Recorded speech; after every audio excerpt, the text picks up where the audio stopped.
러시아로부터 자유를 위협받고 있는 우크라이나를 우리가 지지한다. 그런 의미가 될 것이에요. 이런 표현은요, 나는 베를린 시민이라고 하는 존 F 케네디의 말로부터 이것이 시작됐거든요. 다음에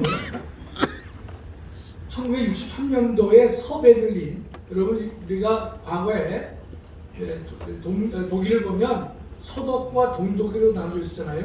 그런데 다시 동독 내에 수도인 베를린을 다시 동서베를린으로 나눴습니다. 따라서 서베를린은요, 동독 영역 안에 위치했습니다. 언제든지 뺏길 수 있는 그 위험을 가지고 있었거든요. 그 서베를린을 존 F 케네디가 방문한 다음에 행한 유명한 연설 중에 한 구절이 뭔가면 나도 베를린 시민이다, 이런 말을 한 것입니다. 이 입이 나인 베를리너 그랬는데 좀 생소한 단어인데 이게 독일어라고 그래요. 영어를 보면 I am Berlin citizen이다, 이런 뜻인데 나도 베를린 시민이다, 이렇게 얘기를 한 데에서 이것이 연유해서 전 세계적으로 퍼져나갔습니다. 그것은 뭔가면 서베를린이 당시에 동독으로부터 공산주의로부터 위협을 받고 있지만 그러나 당신들의 자유를 미국이 지켜주겠다, 그런 뜻에서 나도 베를린 시민이다, 이런 말을 한 것이거든요. 따라서 이런 말을 쓸 때는요, 소중한 가치를 공유할 때만 쓰는 말들이에요. 다음이요. 개딸들이 든 팻말 보면 우리도 이재명이다. 무슨 가치를 공유하겠다는지 알 수가 없어요. 그 사람이 산업화를 했어요, 민주화를 했어요, 선진화를 했어요. 다음이요. 한 거는 뭡니까? 성남시장과 도지사 시절에 탈법과 편법을 거쳐가지고 자신의 업적을 높여서 더 높은 권력을 탐한 인물인데, 그러면서 그 과정에서 주변 사람들을 희생시키지 않습니까? 희생? 그거를 갖다가 공유하겠다, 그런 의미밖에 안 되는 것이거든요. 해서는 안 되는 말입니다. 따라서 우리는 전광훈이다, 이런 말은 가능하고 필요하겠지만 우리는 이재명이다, 그것은 말 자체가 안 되는 것이고, 함께 감옥 가겠다. 자기네들도 이재명과 같이 탈법과 불법을 마음 놓고 해가겠다, 그 말이요. 그걸 희생시키겠다, 그래요. 이런 의미밖에 안 되는 것입니다. 맞아요. 다음에. 그러면서 윤석열 대통령이 업문제를 만들어서 자기한테 고통을 준다 그러는데, 아이고. 이런 뻔뻔한 놈을 내가 보기를 처음 봐요. 이 범죄는 언제 드러났습니까? 문재인 정부에서 드러난 거예요. 그러다가 검찰이나 경찰이 수사를 뭉갰거든요. 뭉갠 것을 지금 윤석열 정부가 다시 시작한 것에 불과한 것이지, 윤석열 정부가 시작한 다음에 이루어진 범죄를 수사한 게 아닌 것입니다. 다음이요. 지금 성남FC 후원금의 문제는 왜 제3자 뇌물이라 그러느냐, 자세한 설명은 제가 생략하고요, 시간이 없어서. 과거 박근혜 대통령이 K스포츠재단을 최순실 통해서 만들었는데 박 대통령이 제3자 뇌물이라고 거기에 해당돼서 처벌을 받았습니다. 실제로 박근혜 대통령도 10원 한 장 개인이 받은 돈이 없어요. 사익을 취한 적이 없단 말이죠.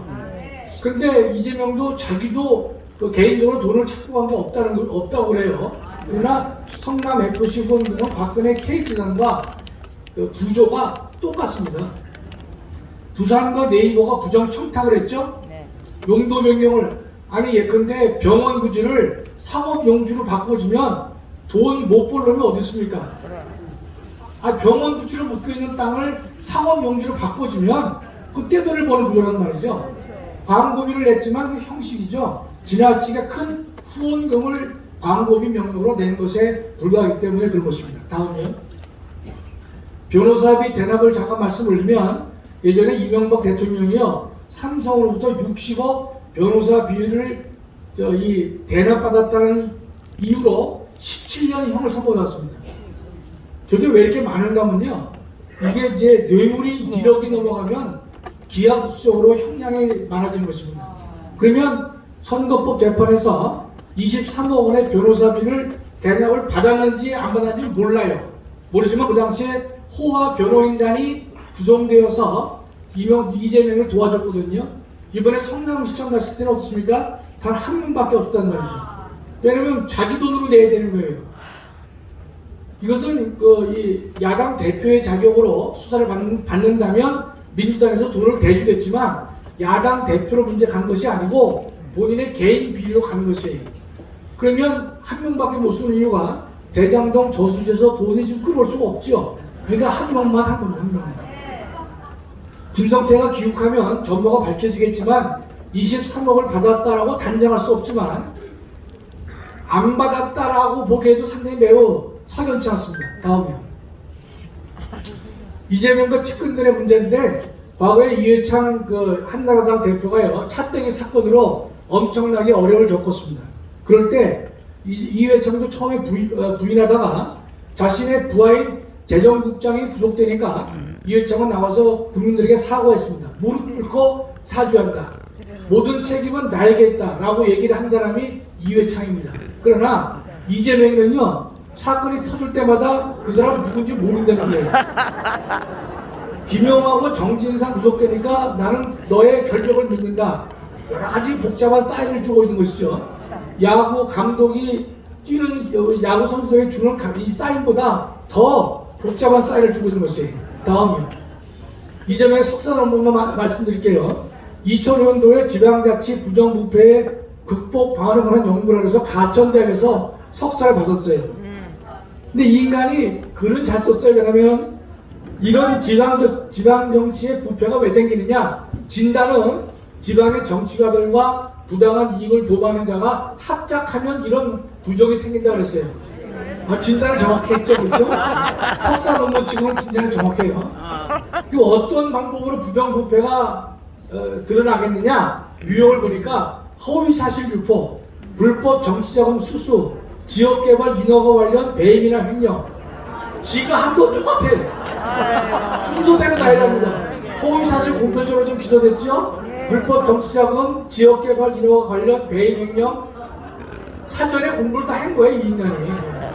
그대로 그럼 이런 문제를 어떻게 해결하겠느냐? 그대로 둘 수 없다 그랬어요. 그러나 완전 방지는 불가능하다고 그랬는데 여러분 같은 자기의 미래를 본인이 다 얘기를 한 것입니다.